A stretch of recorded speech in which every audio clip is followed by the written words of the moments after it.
All right, good evening, everyone. So, plan for today is deer or elk hair caddis. It's good to see Amy on it, so she could tell me everything I'm doing wrong because the one I tied, the one I tied looks pretty ugly. So I'm guessing that's going to catch fish though. So, uh, it's a good fly. I was kind of watching more videos on it and was watching a couple people on the way they fished it. I thought it was kind of neat. So I was like, all right, I haven't done any dry flies in a while, so I definitely want to do that. Before I get to tying, I just want to get through that email real quick that I sent out. So it's got the flies, got some cool photos of some of our participants. Of having a good time fishing, somewhere of this year at the Vets Fish Free, somewhere from last year's. Uh, again, trout parks are up and going. It is getting warm now, so the warm water fish are starting to get active. So April, May, get out there for the bass and the bluegill should be getting very busy. So um, maybe we'll, I'm thinking of a May trip. I was thinking Lane Spring. I don't know if we want to wait until June for that, let it get a little bit warmer, because we do a little bit of wet waiting on that. And so maybe wait for the temperatures to get a little bit warmer. Maybe we'll do a Bush Wildlife 16, Lake 16, or come up with another warm water lake, kind of tackle on the bluegill and bass. So something to think about. Rod build. Uh, we still have a couple rods out there that need to be finished. Just get with me and Carl, and we'll schedule a date that we'll get out there and we'll finish those off. I understand, we had some health issues come up and, things just going on. So, and that's okay. We'll get with you and we'll get those finished off and you'll use them for the rest of the year. And maybe we got you hooked on the bug and you'll want to build more rods. So again, when you feel up to it, get a hold of me or Carl. Carl can't get on today, but let us know. We'll be there to help you finish them off. The fly tying in person, I actually got an email from JB. So they are talking about opening it up to us again. So I gave them my info and they're supposed to schedule up a meeting to talk and we could find out a little bit more when they want to open it up. So not sure when this will happen, but it looks like there's a light at the end of the tunnel where we'll get back to JB. So stay tuned on that. Do you want that to be a weekend thing? I think that's going to go back to Mondays. And so that I'm glad you brought that up because we could talk a little bit about that now because it was always Mondays in the past. That I figure we would go back to doing Mondays doing that. I know a lot of us like the Zoom call as well because if you can't make it to JB, this is an easy way to hop on 5 minutes before 6, get an hour of everyone socializing, some fly tying going on, and at 7 or whenever you need to go, you walk away and you're fine. So I still think Zoom is a big part. So I would say we're going to continue that. We just got to pick a day. If we want to do it on a Tuesday or Wednesday, I definitely don't want to step on John's toes because I like being on the Thursday calls as well. And then usually Fridays are people are just getting off work or maybe traveling to go fishing. So I'm thinking Tuesday or Wednesday we pick to do our Zoom calls. Well, I think Friday, a lot of their participants are going home and stuff on, depending upon the, depending upon the length of stay that they're going to be in that situation. Yeah. I So have a suggestion to you. sure. You know, What about, like we did Hold last up. Thursday, we hold hybrid meetings. In other words, our meeting originates from Bellevue University on once a month. You could do the same thing at Jefferson Barracks. No, uh, Well, I that's see once a No. week? why. There's restrictions on that for filming within a VA. Ah, okay. What, Yep. what about the soldiers' home? Roger, Terry, going back out to the soldiers' home. Oh, Missouri, I don't know. I haven't contacted them. You want to go ahead and try to do something? Let's see how the VA Are you goes talking about first. Are you talking about St. James, Walt? No, I am not. I am talking about in St. Louis. Missouri Veterans Home, St. Louis, and North County. Let's see The how one off of Bell Fountain? let's see how this Yes. goes before we jump into a second one. Yeah. So this one, I'm waiting for the call, and we're gonna do either WebEx or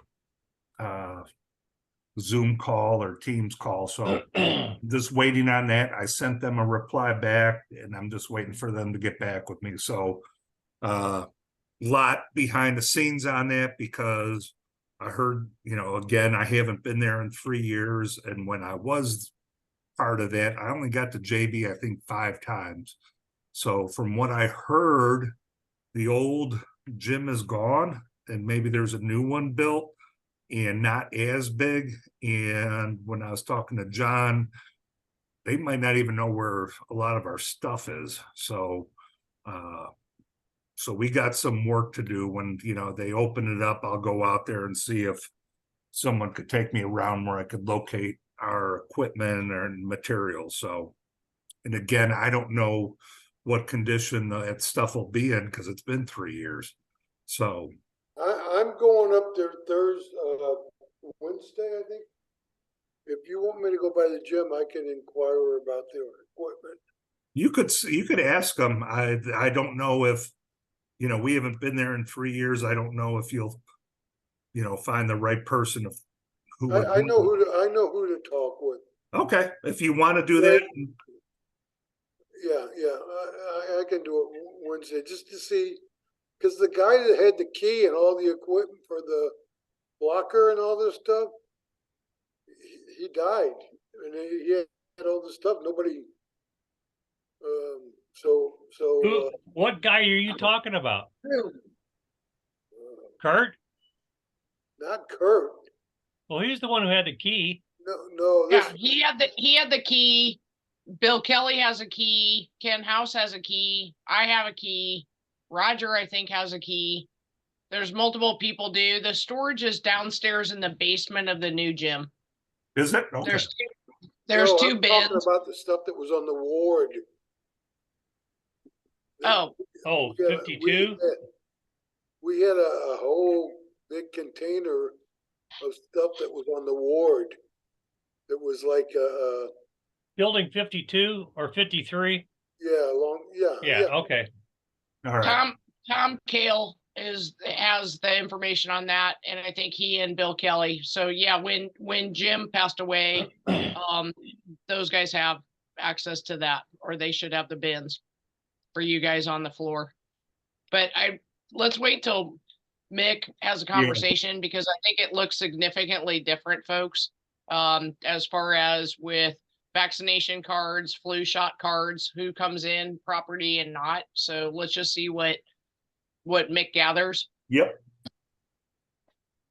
So I'm And just then we right now, I'm passing info to you guys just to say I see a light at the end of the tunnel. So we'll find, once I get talking with them, I'll pass the info to you guys. Right now, I just need you to hold tight and just enjoy our Zoom call for now, and let's plan something for May. So, but I wanted to let you know that, hey, JB might be opening up. I just have to get more info on that.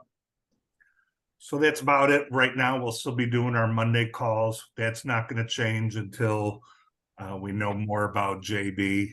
And if you enjoy the calls, you could join John's as well. I put that info out there. He always has good tires on. Let me see. Again, April 29th, we were supposed to go to Waltz, but it looks like the Geese have decided to keep us at bay for a little bit, so that will be postponed to a later day. May, like I said, we need a suggestion. I'm kind of leaning towards Lake 16 at Bush Wildlife. Get some warm weather fishing in, and then Lane Spring will do in June or July when it gets a little bit warmer, because we do wet wading when we do that. June 3rd, that's Fish Free at Merrimack, so we'll be down there for that. September 8th is Vets Fish Free at Montauk. And then I haven't figured out for Vets Fish Free at Roaring River. That's a long haul. That's like a 5.5 hour drive. So I don't know if we'll support that one or not. So that's the info. Any questions on the info before I destroy a caddisfly? Go All for it. You gotta Go have it for it. first before you can destroy it. Yeah, the thing is, I've always noticed that the ugly flies catch fish. So this is going to catch fish. It just won't get the fishermen to buy it if I was trying to sell the thing. Mick, I've just found some that I tied back in 1977. I'll have to dig them out and show you someday. Talk about ugly flies. Yeah.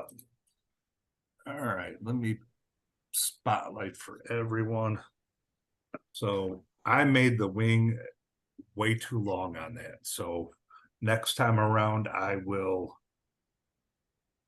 make sure I make that a lot smaller. But with all that material like that, if I put some floating on it, that'd probably float all day. So that's what I will do, or at least I will try to improve this. So for materials, if I could pick it up with my finger, I'm using a size 12 dry fly hook. Kind of have it low where you could see it because I got a lot of material that build up. I'm going to be trying a couple things when we get to it. I will show you some of the materials right now, if I could. One of the things I'm going to use is, instead of using dubbing for the body, somebody suggested this wee wool. It's kind of bright. I've got this pale yellow and pale olive. When I bought this at Hargroves, he kind of mentioned that people use it for cracklebacks and elk or deer hair caddis. I got the. What is it called again? It is called wee wool. So if you want to put out these flies, the elk hair caddis or cracklebacks, these materials make it a little bit easier for you. Thought I'd give it a try and just kind of mention this, so we'll see how it goes. So back to this again, I am going to use my Semperfli. I do like it because anytime I'm doing dry flies, I'm trying not to build up a lot of bulk. You don't have any trouble cutting that stuff, Mick? Oh, I always do, but there's a little trick to it. Now you Well, have my dole. Everything. I finally had to resort to a darn set of a brand new scalpel. I've got my dull scissors with me today because of I actually have a vise upstairs where I was tying, so my good scissors are upstairs. So these are my dull ones. Okay. So basically what you do is you make your little V, Uh-huh. you don't cut, you just grab it and push through it. Oh, that Yeah, that's what I get too. yeah, I think these are where I cut all my wire, so Okay, I thought it would work better. I'll But give it a I try. wouldn't try to cut this as much as just make the V and push through it. So the first thing I'm gonna do is put on a little bit of a tail. I will cut some of the deer hair for that. I don't want to make it too big of a tail. So I'm just gonna lighten up my supply a little bit here. Yeah, it looks good.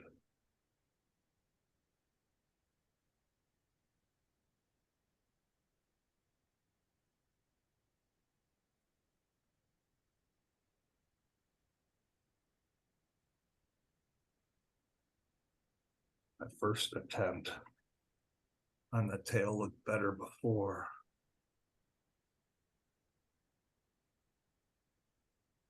Nope.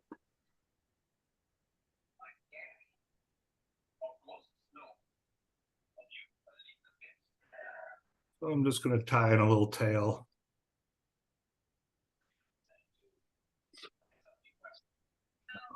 I'm gonna get some of that delayed down, but I'm not gonna worry too much because now I'm gonna use the wee wool. I'll go with the tail on this.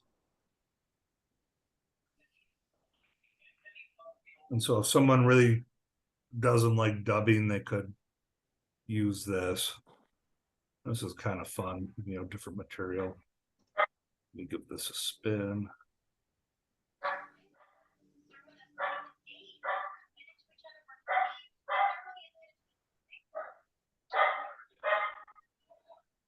Got somebody's puppy to get happy.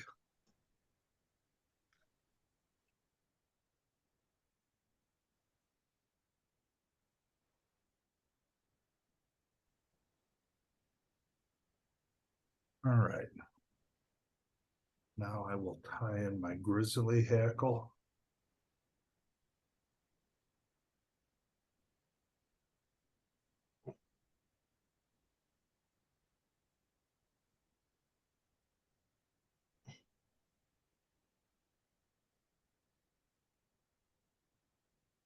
And I'm not trying to crowd the hook eye, so I'm keeping it a hook eye behind. So you don't worry about that little piece sticking down there in front? That you could trim it, but I'm hoping could get rid of it if I wanted. Oh, okay. Okay. I What? was just wondering if it was part of it. No, you want it gone. It was kind of a rough cut, but I'm hoping that the wee yarn will kind of help lay that down. Okay.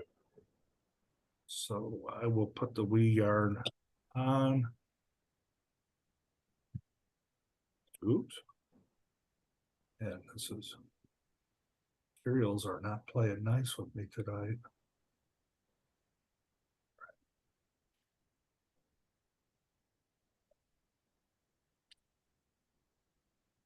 I'm just doing wrapping touches. Now, if you wanted to keep this very light on materials, you could do one if you're just doing a crackle back. I'm gonna build it up a little bit, make it a nice little fuzzy body.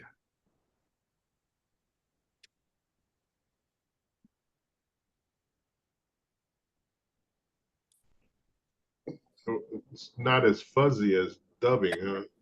Nope. What is that stuff called, Mick? Wee wool. It's by UTC. I'll show it to you again once I tie this off. Yeah, I looked it up. It's WEE wool. Yep, wee wool. Probably pull it out with a dubbing brush too, to give it a little more. Yeah, and I'll actually do that just before I. So let me kind of go back to that. I don't know if you could see that wee wool. And this is pale yellow. I also got pale olive. Yeah, it's So again, hard to read the words, but we'll take your word for it.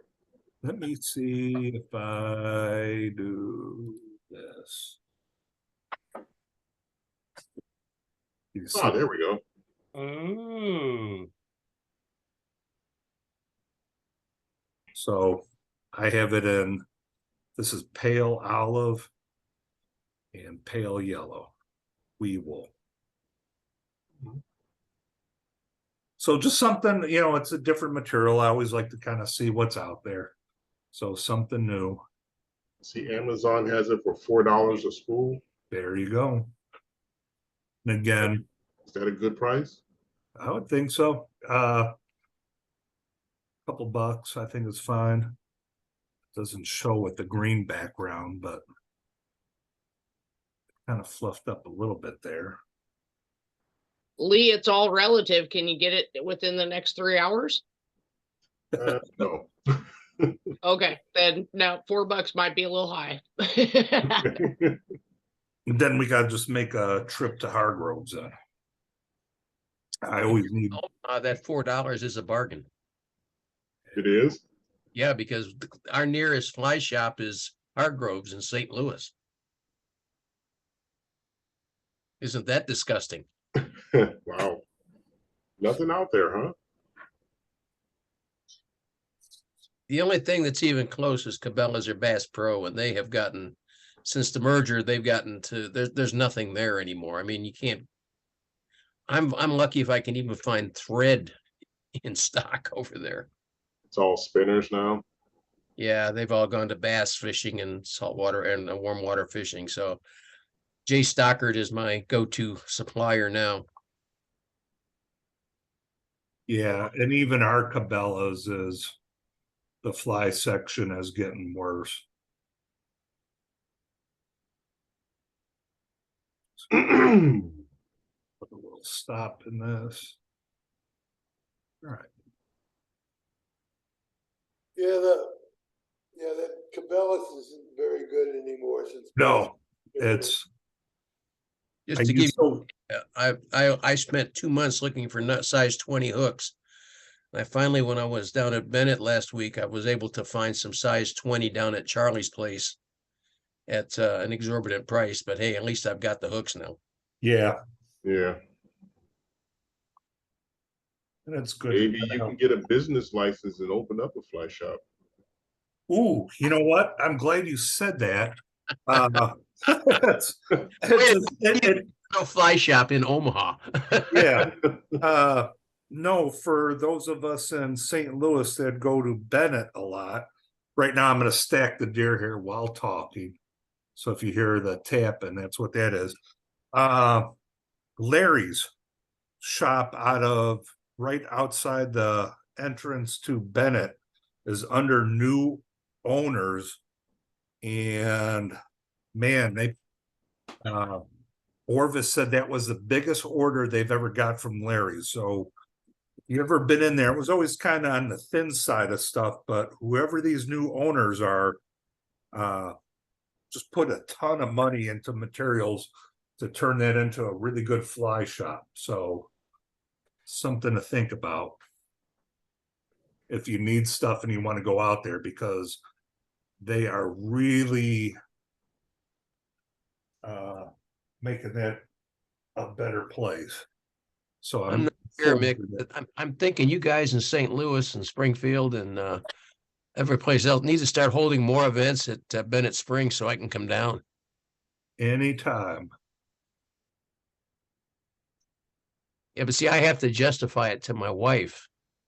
And if I just say I'm going to Bennett Springs to go fishing, she gets this funny look in her face like, okay, let me see. I think I need a new sink for my kitchen. So this wing looks a little bit better than my last one. It's not so oversized. Amy, any comments on this one that I should have done something better? I take it as criticism is good because I'll only get better if someone sees I'm doing something wrong. I think it's off to a great start, and happy to jump over and kind of walk through a couple steps that I found. I think, and again, we had a whole fly shop conversation going on there when you were doing the wing, and the part on the wing is the measurement, right? And yeah, take your thumb over the top of it now, and Mick, look over the top of your fly, Yeah. and you actually want to just almost smash it, right? So that it goes out and it flares, because think like a fish. So we want a profile on there. And with this style on caddis, there's a lot of variations. It's a building block for a lot of other flies too. So when I'm generally tying a caddis, I don't put a tail on the end, Okay. which will save a step. But I also like that. So if you're using something that's more of a curved hook, it'll help you keep up in the film, right? So if you had more on like the hooks that you like with the clink hammers, Yeah. and things like that, you can still do this same style.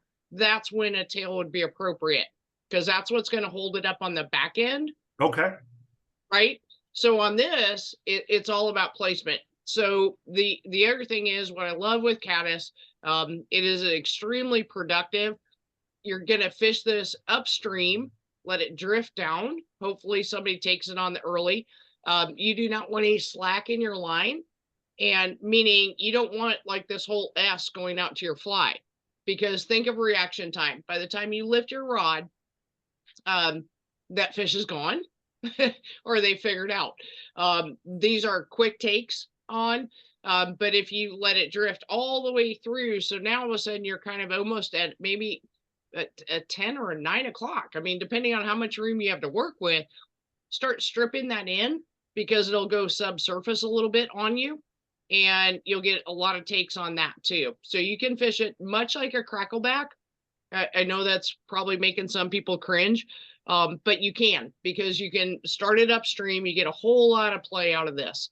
The only time that I find that it doesn't work as productively is honestly just straight out in front of you and stripping it back across. A little bit slower on reactive time. If you're getting a couple chases on it, but no real takes and sets, either drop down a size or go up a size. It depends on what's happening, but I would go down a size. As we've talked about other flies, when you have a lot of material at the back, think about how fast trout take. And I truly believe, I've read it, that if they take it in their mouth and on the roof of their mouth, they can sense that it's not a material they want, they're going to spit it. And so that's one of the things too, is that the caddis is kind of a combined. The hackle, if you don't like it, leave it off. It still works great as far as a fly. So on your material list, I think, Mick, I saw wire on there too. yeah, I'm not a huge fan of wire on my dry flies. yep, And a lot of people do this for the integrity of the fly with the hackle. So there's a couple things you can do on your thread practice. Happy to show. I don't know if you've got another fly in mind or if you want No, me to switch I'm- over and do camera. I'm gonna remove my spotlight and I'll let you go because I was kind of hoping for that because I know love this fly. You didn't and- sound like it when I first came on. You're like, you're going to tell me what I did wrong. No, and it's a Um, good thing. I always take criticism as, everyone likes to Not- hear, hey, you did good, but tell me what I did wrong so I could learn. And I know this is your fly. You love fishing it. This is your go-to fly and so I was kind of hoping that you'd be like, ooh, I'll be more than happy to show you my favorite fly. I am. So I'm using a number 11 fly and Tomiko. And yes, there's actually a size 11. Same principle. Everything you started off with.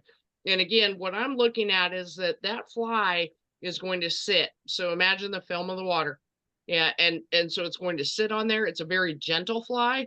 It's not a sloppy, big old slump buster or something else that would go in.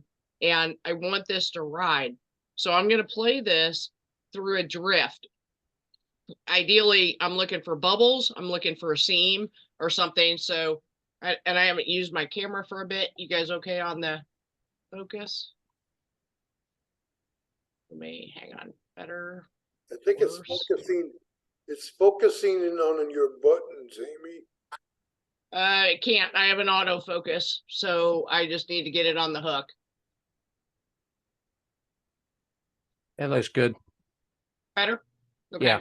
And I have the plaid on, so I can ditch that. Hang on, just a minute. Wardrobe change.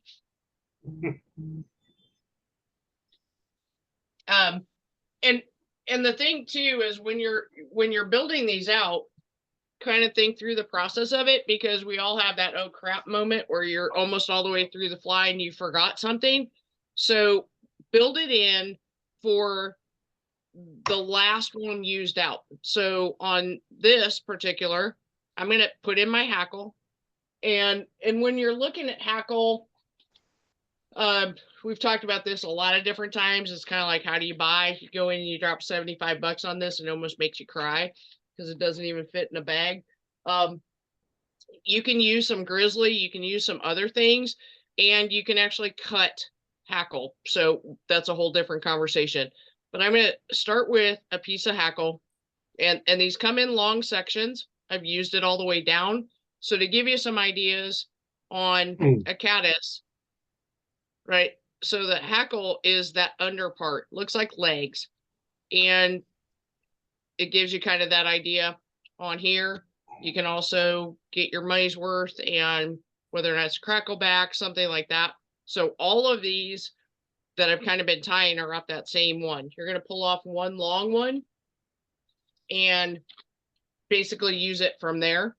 Again, you can use a grizzly, but you want to kind of be careful that you're not using the bigger webby stuff. Doesn't work well. It works great for griffin gnats and a couple other things, but save your good stuff for these kind of flies. Has a color variance. So the darker color is going to go to my dominant side. I'm going to come in underneath,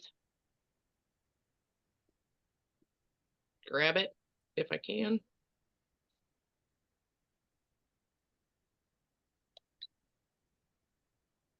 And one more time. Are you tying in with the hackle on the near side of the fly, Amy? The hook? I am on the bend side, but I have the color going to the front of the fly. Okay. Okay. So in on this one and on dry flies, generally I've shown that as far as like tying it in, and I do two, and then I come behind because I wanted a very perpendicular up and down. This one's fine. I just cinch it in, and then I'm going to lay it back out of the way.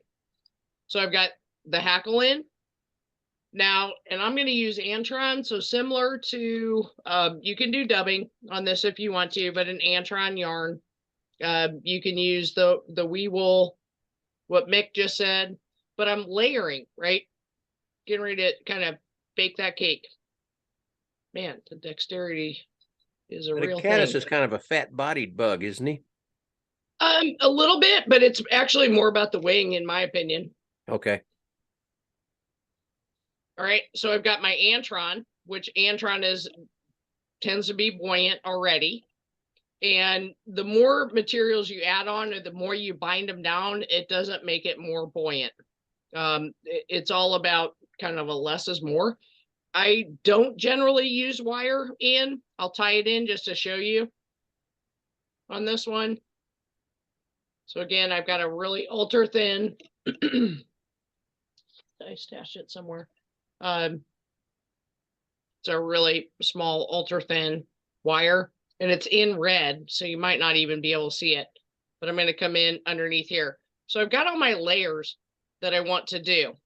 They're all being held back, and whether or not that's with just kind of your vise, you can put it in your the spring thing that goes around, sometimes those dollar store clips.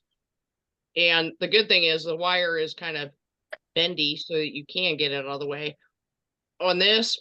And I know if you have a rotary vise and you like to use it, that's great, but I don't. So I've laid it over one time. I'm going to come back to the back, make sure I cover up where my white thread is, and then I'm just going to advance forward. These are not to tomorrow cinch down, right? I'm kind of leaving a little bit. It's not loose. It's very much with purpose. Kind of comes over, but it's not. I'm not pulling it. And when I talk about that, is I'm not really seeing much play in my hook as I'm going along. I can come back, layer it back forward again, bring it in. So a little bit of a body. I'm going to come in and I'm going to cinch that in place. Go in front, and then it's out of the way. So that's one part. I come back in with my hackle then, and I'm going to start right at the back. And again, when we think about entomology, we don't need a whole lot, because you're talking about, and whether or not trout know this or don't know this, I don't need these going like right stacked next to each other. So you can see I only have 3 full wraps. Going to come in on the last one. Get it in place. up in front. Get that out of the way. At this point now, if you want to use wire, you can. Again, this is ultra thin. You almost can't see it. Some people go counterclockwise. All you're doing is giving this a little bit more meat. Should some jaws get in there and get a hold of that, gives a little bit of a color to it if you want. If you tie this without the wire, you're going to do just fine as well. I'm going to go back because where I want to lay that head in now, and this is where a different color thread, perhaps a black, and not using those. Just like Mick mentioned, I have scissors, they're labeled wire. And so that would be a good start. And you can fish this. You can clean up this part of it too. So some got captured up in the front. But my next part is going to be laying down that caddis. So I'm going to come back, and I'm about 2 eye lengths back. I use Primo deer hair, the elk hair caddis. I actually personally don't like to work with these with elk hair. I have elk hair for other stuff, and I don't know why. I just like the way this flares. So I'm going to come in. I'm going to pinch a little bit of that. I've got it in my fingers. And the first thing I'm going to do to clean this out, make sure I have all under hair out, is I'm going to roll it, open it up in my fingers. I'm going to grab that, going to put it in my stacker.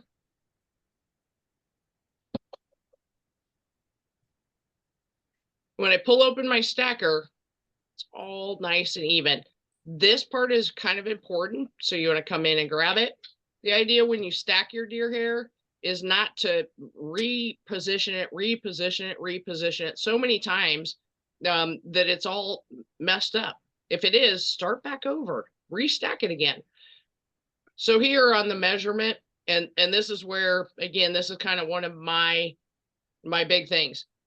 We all have different size hands. We all have different dexterity to this. The length of this is very important. So you can see where my finger's pinched, and I've got it going the length of the hook shank. I'm going to come in with my other finger. I'm going to roll it forward, and I am just kind of specific. I don't come in and cut flies after I've done them. And let's see if this works. Come around. I've got one pinch in, got the next one, and I'm holding very firmly between my hook shank and the deer hair so it doesn't roll on me. We're not trying to spin deer hair. Okay, I've got 3 in there, and that's where my wing is. So now before I start smashing down anything, I'm going to go ahead and lock it in place. And this can either be through the whole dandelion part up here, or you can pull everything up front and you can come up front, whatever you prefer and whatever easiest for you. And that's it. And then you're good. Come back, and I kind of smash that back because I want that flat kind of look. If you used something that, so we talk about the gap, right? So you've got your hook shank and it's to where your hook point is. If you used a grizzly and it's like way down here, it's not really the right fly. You can come in, you're going to cut it straight. So you're not going to cut it at an angle. Think about, again, how that fly goes into the water. And then you've got the under, and here I'm not impeding the hook. It looks like legs when it comes down. There's the top. Again, if you want to smash it out a little bit more, I can still see my hook eye. I've got a little bit of red underneath. And das ist alles. Hey, Amy? Yes, sir. When I do my elk hair caddis, I have a really difficult time with the wing rolling on me. Pinch it all the way down, Walt. So when you go to put your deer hair on, yeah. and let me show you with just a blank, with a thread. So you've got your build in, right? Right. So you've got all that. And it's going to be even more than that. Big thing is first off, think about taking all your material as close as you can to the hook shank. That's the only purpose you have, tying flies. So I've got my material. There could be a couple different things between your material being slick, right? Because there's so many different, if I use different types. But I've got my material. Again, same process always, right? Fan it out in your fingers, pull out any underhair. This is the Primo stuff. So I treat it, I love it. I do take out most underhair. And so this process is fairly quick. If you get a brand new Primo on this, so again, label it so you know what you're working with. The under fur is like that dubbing stuff. It has no purpose in your fly. All it'll actually do is impede your material getting down to the fly hook. So check your material first, make sure it's all clear. And then after you've stacked, you've got it in. And when I was talking about don't keep switching around, it's like over kneading bread, right? You don't want to do that. So I've measured it here. I'm going to switch my fingers here. I'm going to roll forward just with the pad of my finger, cut it. With my positioning now, as I come down on this, Walt. Amy, what do you mean by roll forward? Roll my finger, the pad of my finger. See how I can do that? How I rolled it forward? No.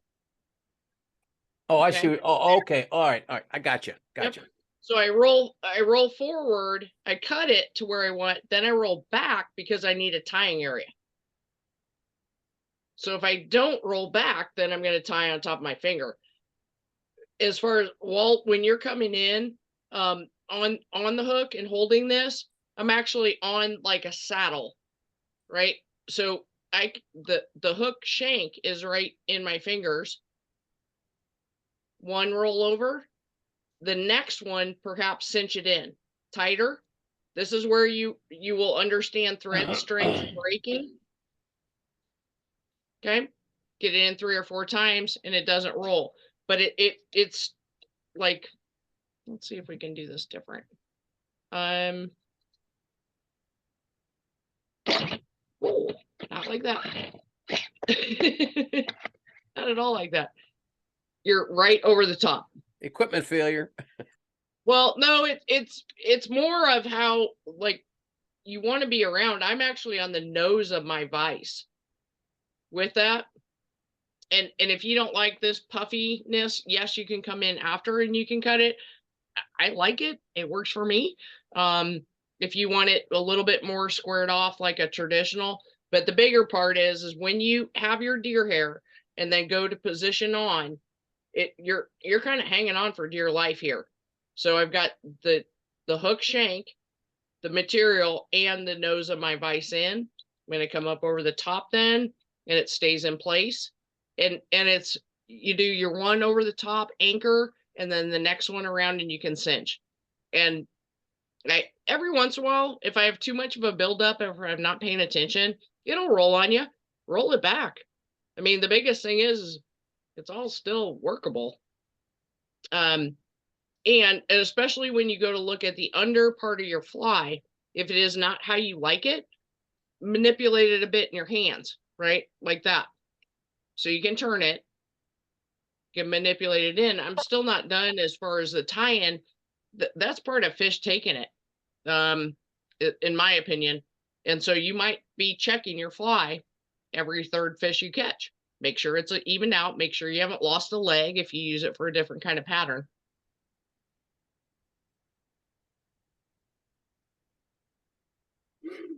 Thank you, That Amy. guy's a Hey, little- Amy, one real quick question. The flies you sent me, what were they called again? That one was a modification on a yellow Sally. So similar, I mean, as far as a caddis, and because that was such a huge, you wanted those on what, 6s? 6s, yeah. Yeah, so I added in calf tail, so it's actually like a double wing caddis. So it had, Okay. you did have a tail on the back, you had kip tail, and then you had wing, and Okay. then legs. I'm going to call it a yellow Sally variant. How's that? That's perfect. Thank you, Amy. I kind of understand what you're talking about now. Yeah, it's more, I mean, It's just like So- all flies, the more you do them, the better you get.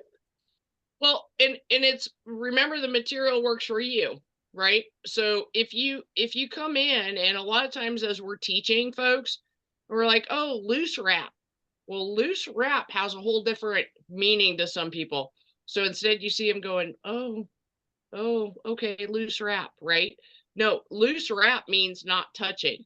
So when you're talking about deer hair, because I think it's very finicky. I think hackle's very finicky too. As you're coming through and trying to finish out your fly, if you don't like the way it's set, stop it, unwrap it, get a new piece of deer hair to use. Instead of just kind of like, it'll fish. Because it kind of does, it matters to the fish. They're hungry, right? They want something.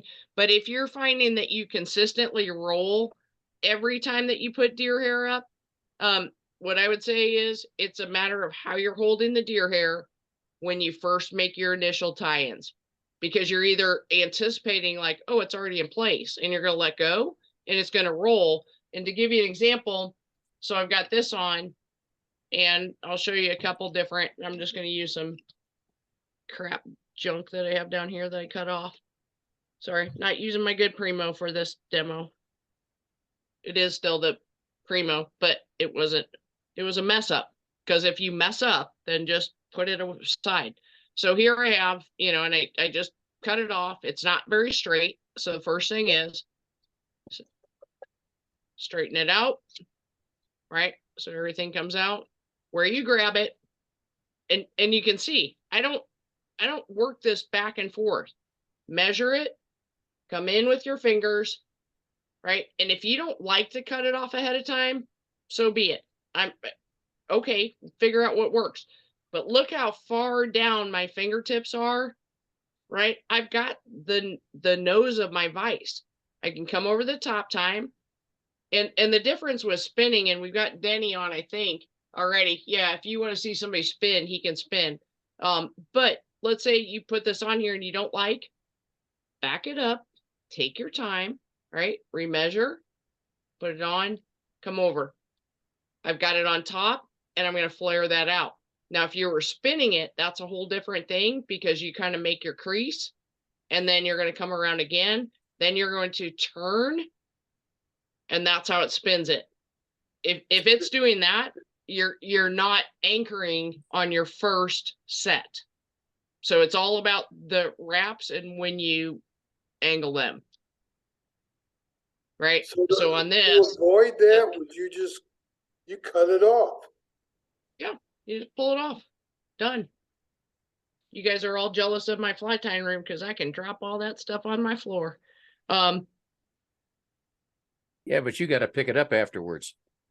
I do not. I have a shop vac. Ah, The only time I get concerned is I also have an infrared heater underneath my desk, and every once in a while I'll just smell the smell. I just bought a Rumba, so it's walking around now cleaning up after me. You need a little metal thing in there to make sure you get all the hooks back. Same thing on this. This is deer belly, so it's a little bit more fine. So again, Walt, you come in, I'm not even measuring it on this. The difference is between this anchor, right, and that anchor. See how the dandelion comes out? Yeah. Okay. If you could see that in my fingers from previously, the difference is that doesn't move. So now I can move it up. I can tie here.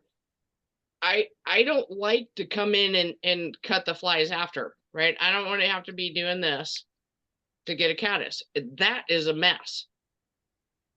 So the difference, that's why I roll it in my fingers.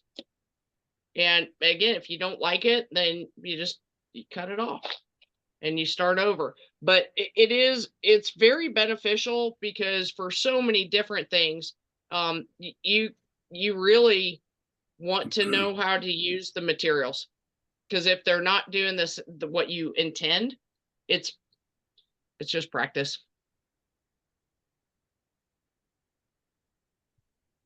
Okay, Amy, Yes, sir. can I say something?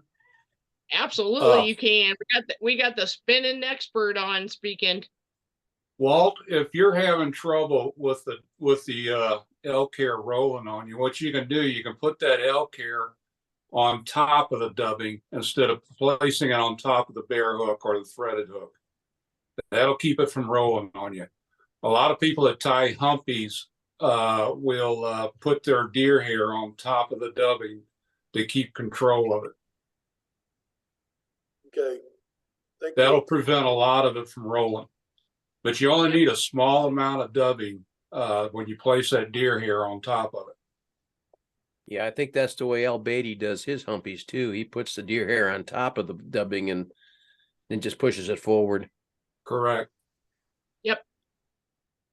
Yeah, and it's really what works. I mean, as far as, again, it depends on so mine, just like what Denny was saying too, you could build up here, right? And you have a little bit more, and it seems like it's, I don't know, it just seems to marry better on that.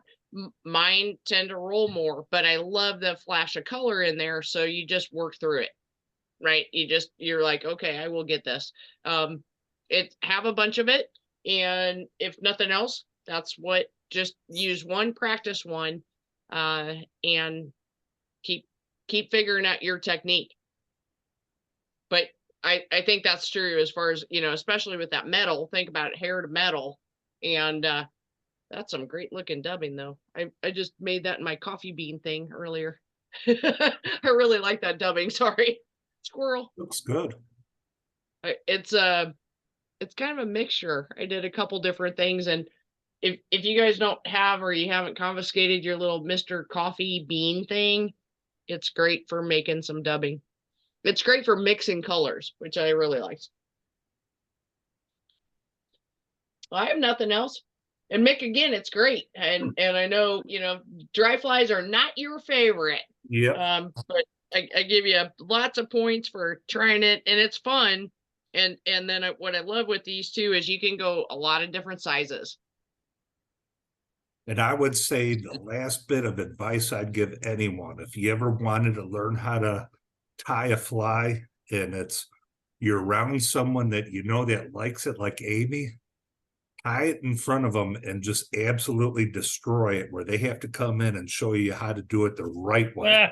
So that's the best advice I could give you. Is it's like, I want to learn how to do this. Okay, I'll do a caddis. All right, Amy, watch this. She's like, whoa. Yeah. It's like, this is how Yeah, you the other thing, if I could add too, is that repetition. Yes. Yep.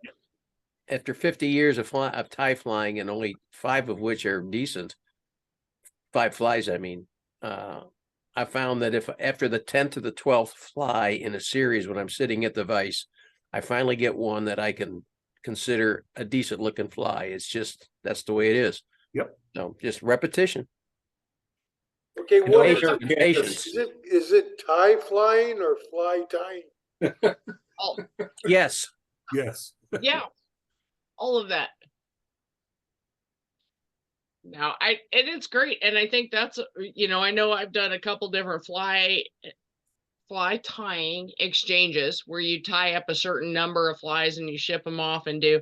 I'm always surprised because I think Jim Saraceno, I know there's a lot of folks who can tie the same fly over and over. I don't have that talent. I either have a really short attention span, which is totally true.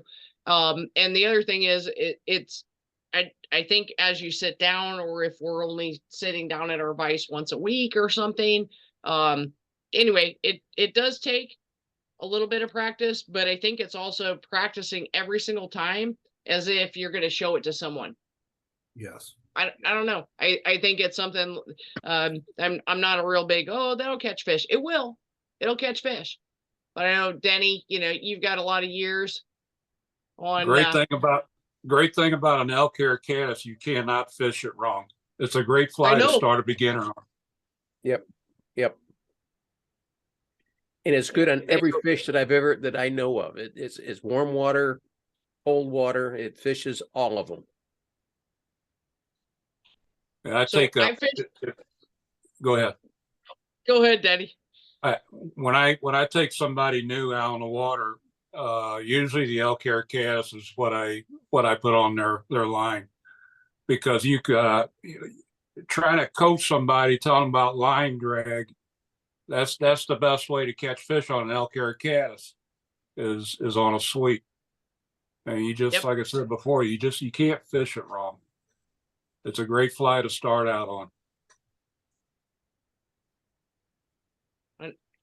I will say the bass went after him yesterday. I was just up at the pair, but the bass went after him, the bluegill went after him, and yeah, it's just fun, and it's a good one to know. I think the trick on it too is people are like, "Oh, what are you using?" "Oh, I'm using a caddis." Well, there's a whole life cycle of caddis, and that's for a different call, because that looks completely different. But these are fun. And again, it's a building block, because when you get to you know, I do the yellow Sallies, a double wing caddis and things like that. I think it's just on all the positioning. And if your wing's way too long or way too short, that's something just to keep practicing. Just lay them out. Just see which one and how many you can tie in a row. So it's a fun one. You don't want to forget the October cast either. There's The October one for cast every- is a fantastic cast. There's one for They every get month. huge. The October caddis is probably one of the largest caddis hatch that'll come off. They usually run between 6 and 8 in sizes. They're huge, and they got the orange bellies on them. We fish them on the Current River around October, and usually your big browns will come up after them. I'm looking at them now. They do look cool. We even fish stimulators to imitate the October caddis. It's got that orange in it. That's another one of my favorites, because I think that's actually one of mine. Like, if nothing else, that's my dry fly slump buster. If there's, because you'll throw a slump buster, you're like, okay, nothing's chasing. You throw a slump buster, and those are fun. The stimulators on top, just to even see if you get the look or the chase, and it's honestly, it's pure aggression that they're trying to go after it. And it's like, they just don't, they're hungry. I don't know. It's a blast.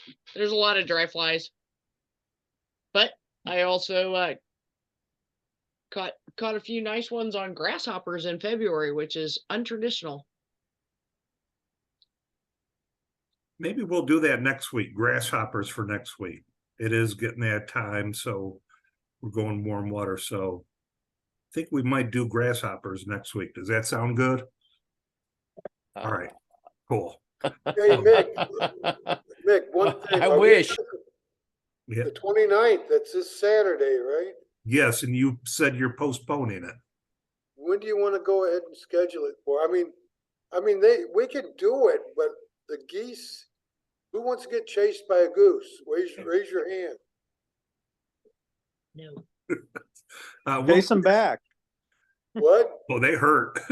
Yeah, carry a machete. Maybe we'll say, how about the end of May? Because by that time, the babies will be gone. yeah. So let's shoot for the end of Let's May. say, what? I don't have a calendar in front of me. All right, I do. Get my trusty calendar out. Let me see, the last Saturday of May would be the 27th. Okay, you want to put it down for there? Yep. Is that good for everybody? Let's say noon. That's Memorial Day weekend. Oh, is it? Yes, it is. I see that. Okay, cancel How about- that. We got a lot Ooh. of stuff at the Legion that weekend. Okay, Okay, what cancel about the it. 20th? Because it's Armed Forces Day, so that kind of goes with Project Oh, You want to do it on the 20th? the 20th. 20th and Scott, you get off. at Yes. noon, right? Oh, so that really on works out. Saturday, The 20th. I'm at a different place now. I get off at 10:30. Perfect. That's cool. Well, we'll be gone by the time you get here. No. Okay, whenever. Let's fix for noon, and we could do the quarry and tie flies or barbecue. I got a big thing of knockwurst from the World Market, so I got the real German sausages to cook up. Sounds like a good time. So 20th Scott, I of need May. to talk to you. You need to give me a call. Who? Me? Okay. Scott. Okay. So I'm auctioning off your fly rod. So All right. So, okay. I think that's all we have. And it's past 7, so I don't want to hold you too late. Again, if you guys need anything from me, email, call, you got my number. I'll get with you as soon as I can. I'm a little bit on the busy side with work because I took a new position, but it's okay. And the good news about that too is I'm out of a locked room. So I actually get to carry my cell phone with me at my desk. So if you call during or text, how about text me during the day? Say you need a phone call or something and I could take a break, but you can pretty much get a hold of me throughout the day now. So that'll make it a little bit easier for everyone. So that's all I got. Anyone have any last comments before we go? Question, we Sure. are not going to Waltz this weekend? Yes, we are not. And so it's Okay. moved to May 20th. So I'm thinking also then, if it's nothing going on, maybe May 7th, because we're going to do a Saturday at Waltz. And then I know it's hard for Scott to get out. Maybe we'll do a later afternoon on Sunday, the 7th. We'll go to, thinking Lake 7 was kind of good at Bush Wildlife. That was it turned out pretty good there. I caught a little bit of everything. I actually caught a catfish on the fly there. There was a lot of crappie. And so now it's catch and keep if you want. These things were all 15, 16 inches long. So good sandwich material there. So, and you don't have to go to Captain D's or Long John Silver. So, Yeah, everybody, Al Beatty's going to be on our Zoom call this Thursday, and he's going to be doing Wonder Wings as opposed to Wally Wings. yep. So come on Again, down. Al is an outstanding tire. So if you guys could spare an hour, come this Yeah. Thursday, same time, 6 to 7, you'll see some good times. So And he's a heck of a You supporter wanna of hit Project Zoom Healing again, or Waters. What? say again. Well, you just hit Zoom, right? Zoom, and if you go to the email that I send out, John's info, it's the same passcode and call-in number, the same every Thursday. So it never changes, just like our Mondays. Yep, never It's- changes. We always use the same one. Same time, 6 to 7. And again, if you enjoy this, you'll really enjoy Thursdays where the tire's better. So, No, that's not true. That's not true. I have fun. It's all for good laughs. But again, thank you for showing up. Again, if you need anything, let me know. Lee, if you need help working on your trailer, let me know. So again, we'll see you guys soon. Again, you have my number. And like I said, you can get a hold of me through the day now as well. So I'll let you guys go. Hope to see you guys on Thursday for the other Zoom call. Thanks, Denny. We'll see You you. bet. Have a Good to good see day. you, Denny. Everybody. I talked to Denny Kavinsky yesterday, Oh, and he good. seems to be doing better. He Oh, went hallelujah. through a chemo a week ago, and he went through it without any side effects. So he's in a little bit higher